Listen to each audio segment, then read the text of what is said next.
Assalamualaikum warahmatullahi wabarakatuh. Halo Semakardemia, kembali lagi di podcast Semakar dengan saya Tri Rahayu dan rekan saya Deli Nur Zahra Kusworo. Di sini kami akan berbincang-bincang santai bersama narasumber kita yaitu Kak Rafiq dan Kak Windy. Halo Kak Rafiq. Halo. Gimana nih kabarnya? Alhamdulillah. Baik. Sepertinya bau-bau kemenangan nih Kak. Kalau boleh tahu isi map itu apa ya Kak? Oh ini ya. Ya. Iya. Jadi hari ini kan hari kelulusan nih pelepasan Ya, siswa-siswi SMA Negeri 1 Kersana angkatannya 2025. Jadi sekolah itu memberikan penghargaan kepada siswa-siswinya yang lolos di PTN atau perguruan tinggi negeri. Nah kebetulan aku sama Windy keterima di dua jalur PTN. Pertama ada SNBP, yang kedua ada SPAN PTKIN gitu. Kalau boleh tahu prodi yang diambil itu apa ya Kak? Mungkin bisa Windy jelasin dulu Iya. Pak.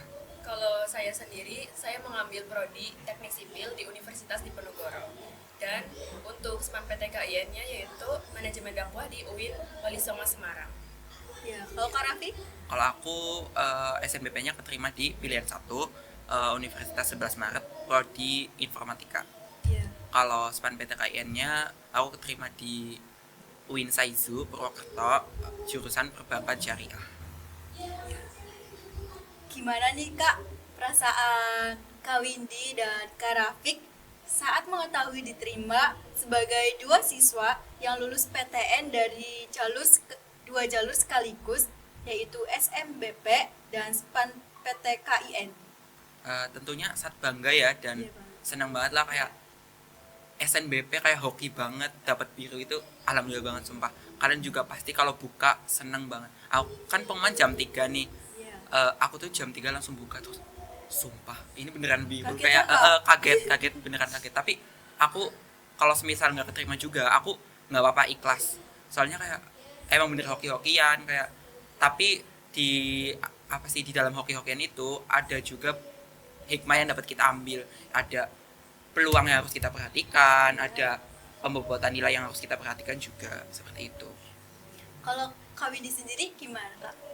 Benar sekali kata Kak Rafiq ya. Iya. Jadi saya tuh merasa senang karena apa yang saya impikan akhirnya bisa tercapai. Betul. Walaupun ya pada awalnya tuh kita kan masih mempertimbangkannya ya. Kayak apalagi saya yang diterima di Universitas Diponegoro, ya alhamdulillah karena salah satu universitas terkenal di Indonesia. Iya. Dan di situ waktu awal saya memilih itu sebagai pilihan pertama, awalnya saya ragu karena tidak mungkin sekali gitu. Cuma karena kalau kita yakin kepada Allah, pasti kita akan diberi jalannya. Dan alhamdulillahnya pada tanggal 18 Maret di sore hari ternyata ada kejutan, yaitu lolos SNBP di Universitas Diponegoro jurusan sesuai apa yang aku impikan sejak dulu, yaitu Teknik Sipil. Baik, selanjutnya apa tips dan strategi yang Kak Rafiq dan Kak Windy berdua gunakan dalam mempersiapkan diri untuk lulus PTN melalui dua jalur seleksi yang berbeda? Sebenarnya apa sih ya tips and triknya itu kayak nggak ada sih, soalnya kan SNBP itu jalur nilai rapot ya, paling kita bertahan nilai rapot aja setiap semester. naik gitu. Kalau bisa naik stabil nggak apa-apa, yang penting naik, nggak perlu tinggi sumpah. Yang penting pokoknya kita melihat peluang, jangan terlalu idealis boleh tapi yang penting kita yakin dan kita mampu, jangan FOMO gitu guys. Nah gitu. Ya, Kalau Kak benar. Windy, Untuk SNBP yaitu kita mempersiapkan dengan memperhatikan nilai mata pendukung. Misal saya mau ngambil teknik sipil, saya usahain nilai matematika dan fisika saya terus bertingkat atau bertahan, jangan sampai turun. Karena itu mempengaruhi grafik nilai yang akan menjadi pertimbangan nantinya. Intinya kalau nilai kita naik itu pasti adalah. Insya Allah ada. Iya. bisa. Untuk SPAN PTKIN ya sama, memperhatikan nilai pendukung juga, mapel pendukung ya, terutama di mapel agama. Karena menurut kami dengan mapel agama kami yang nilainya alhamdulillah itu bisa menjadi pendukung untuk lolos di perguruan tinggi Islam.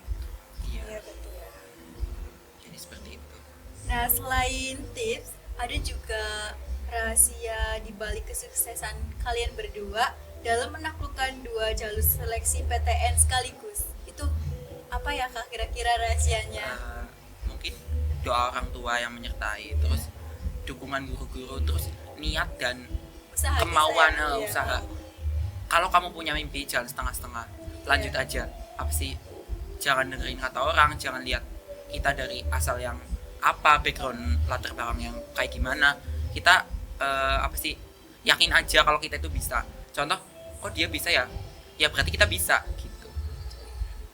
Kalau Kak Windy sendiri gimana? Benar sekali. Yang paling utama itu doa dan restu dari orang tua kita.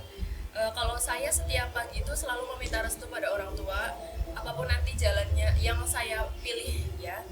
Saya kan dari dulu pengen kuliah di Semarang, jadi selalu minta semoga aku bisa diterima di Semarang, dan alhamdulillahnya dua-duanya itu di Semarang diterima semua. Terus juga kita harus memperhatikan niat baik kita. Kalau kita mau kuliah, kita perhatikan niat kita itu untuk apa buat cuma main-main, atau pengen ngebahagiain orang tua, atau membuat negara ini lebih baik gitu. Karena Allah itu tahu apa yang menjadi niat kita. Dan banyak kan di luar sana yang mungkin nilainya gede atau apa, tapi nggak masuk, nggak apa, karena mungkin niatnya ada yang masih main-main, masih kurang ya, cuma sekedar FOMO-FOMOan untuk masuk perguruan tinggi negeri, apalagi yang cuma buat sombong-sombongan gitu, Iya, buat bergaya-gaya. Iya benar, itu mempengaruhi sekali sih untuk jalur langit ya. Iya. Karena apa yang kita niatkan, insya Allah itu maha melihat dan maha tahu. Pasti Allah akan berikan jalannya. Intinya meluruskan niat itu sangat penting. Iya. Betul. Intinya niat yang paling utama, dan jangan lupa usahanya juga. Gitu. Iya, harus seimbang ya Kak. Iya. Kalau niatnya Iya, tinggi, usahanya juga juga harus tinggi. Iya. Kalau ada kata-kata seperti ini, kalau kita mau mengupayakan sesuatu, jangan lupa juga diiringi dengan doa, karena usaha tanpa doa itu sama aja bohong. Dan kalau usaha tanpa doa itu sombong, karena kita tidak meminta pada Yang Maha Kuasa yang menetapkan takdir kita. Iya. Dan kalau doa tanpa usaha itu sama aja bohong. Kita berdoa tapi nggak Tanpa melakukan usaha. apa-apa. Buat apa? Itu buat apa? Pasti hasilnya ya nihil. Gitu-gitu aja ya Kak. Iya benar. mungkin nggak bisa ada jadi tujuan. setengah-setengah Iya. atau bahkan nggak ada. Iya benar sekali. Baik, selanjutnya siapa sih role model Kak Windy dan Kak Rafiq yang menginspirasi sehingga memiliki semangat tinggi seperti sekarang? Mungkin kalau aku role modelnya kakak kelas sih, kayak bukan kakak kelas sih, lebih ke ada niat tersendiri untuk kayaknya aku bisa kuliah deh, kayaknya aku harus kuliah deh. Jadi kayak aku tuh pengen banget kuliah dan alhamdulillahnya diterima gitu. Untuk role model mungkin banyak sih orang-orang yang menginspirasi aku, tapi aku nggak bisa sebutin siapa aja ya. Iya. Ya, kalau Windy. Kalau role model itu menurut saya di usia muda kita ya, apalagi saya kan wanita gitu.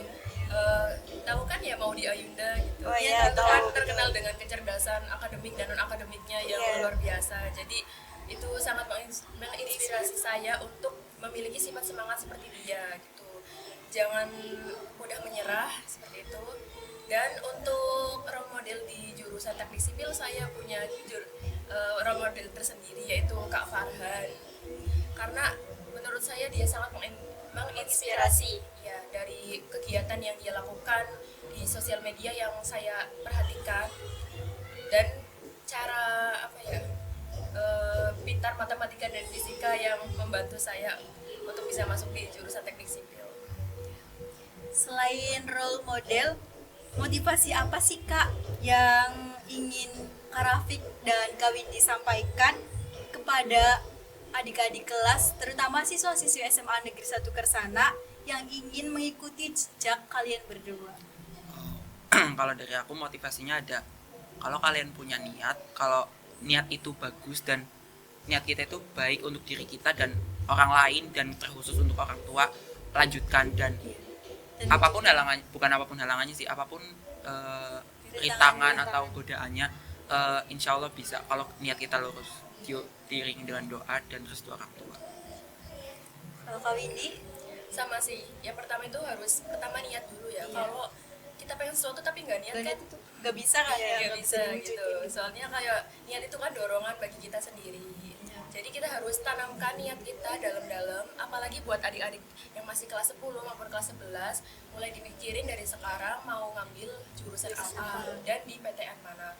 Dan perhatiin kayak grade nilainya berapa, terus pesaingnya berapa gitu, agar kita tuh tahu itu bisa jadi bahan penelitian kita, perhatian kita, agar kita lebih siap nantinya ke depannya buat masuk di jurusan itu. Terus banyak-banyak aja riset banyak kan di Google Iya. kayak peluang masuk ini, terus kayak perhatiin kalau misal peluangnya udah bener-bener kecil itu jangan Iya. maksain, nanti bakal kecewa sendiri sih ya gitu. Biasanya sih yang paling manjur tuh ya kalau kita pengen masuk suatu jurusan tapi ada mapel pendukungnya, dan mapel pendukung kita itu menjadi yang terbaik gitu, maksudnya memiliki kualitas yang baik gitu. Kayak misal Kak Rafiq mau ke perbankan syariah, nilai ekonominya tuh ya tinggi Iya. gitu. Intinya yang kita ambil tuh usahain yang Linier linier sama dengan jurusan kita yang di SMA. dan usahain jangan lintas jalur. Iya. Mungkin bisa lintas jalur Mhm. tapi sangat jarang gitu. Dan biasanya yang lintas jalur itu adanya di jurusan SNPT ya kan, Iya. harus tes sendiri lagi. Soalnya kan kalau SNBT itu tes, jadi yang dikuatin itu kayak di subtesnya kayak PK, PM. Gitu. Dan kalau kita selagi adik-adik kelas 10 dan kelas 11 itu masih berlomba-lomba gitu, ikuti aja lomba-lomba yang ada di sekolah. Sertifikat Yang bisa diikuti- membantu ya. Ya benar, yang diikuti yang diadakan di Kemendikbud gitu, atau yang ada di tingkat Instansi-instansi pemerintah. Iya benar, apalagi di tingkat kabupaten atau provinsi itu bisa menjadi mapel sertifikat pendukung. Karena ada cerita gini, kalau misal ada anak yang nilainya sama, misal dia mendaftar di perguruan tinggi negeri, tapi yang satu itu tidak memiliki sertifikat dan satu memiliki sertifikat, maka perguruan tinggi negeri itu bakal Lebih melihat. mempertimbangkan dan melihat yang mempunyai sertifikat, karena dia itu mempunyai prestasi. Misal di non akademik juga, berarti kan dia bisa menyeimbangkan antara akademiknya dan non akademiknya, dan itu bisa menjadi bahan pendukung untuk lolos di perguruan tinggi negeri tersebut. Ini kau ini banyak sertifikat, barangkali mau tanya. Wih, apa aja tuh Kak? Kalau saya yang diajukan di Universitas Diponegoro itu sertifikat Pramuka Garuda yang saya ikuti di tingkat kabupaten. Terus sertifikat Duta Gesit Generasi Sehat Indonesia, waktu itu saya menjadi bagian dari Duta Generasi Sehat Indonesia di Semaker ini selama 4 bulan kurang lebih, dari September sampai Desember gitu. Dan itu ternyata memiliki mungkin Banyak manfaat iya, gitu ya Mbak ya? yang awalnya saya dan teman-teman itu cuma ikut-ikutan aja menyebar Alhamdulillah bermanfaat. menyebar informasi tentang kesehatan gitu. Ternyata itu memiliki bobot gitu di situ. Mungkin karena tingkatnya yang kabupaten dan mempunyai dan bekerja sama dengan lembaga-lembaga seperti Danwan Indonesia dan BKKBN. Terima kasih kepada Kak Rafiq dan Kak Windy atas tips dan motivasinya. Sekian dari kami. Mohon maaf apabila ada tutur kata yang salah. Sampai ketemu di episode berikutnya. Terima kasih. Wassalamualaikum warahmatullahi wabarakatuh.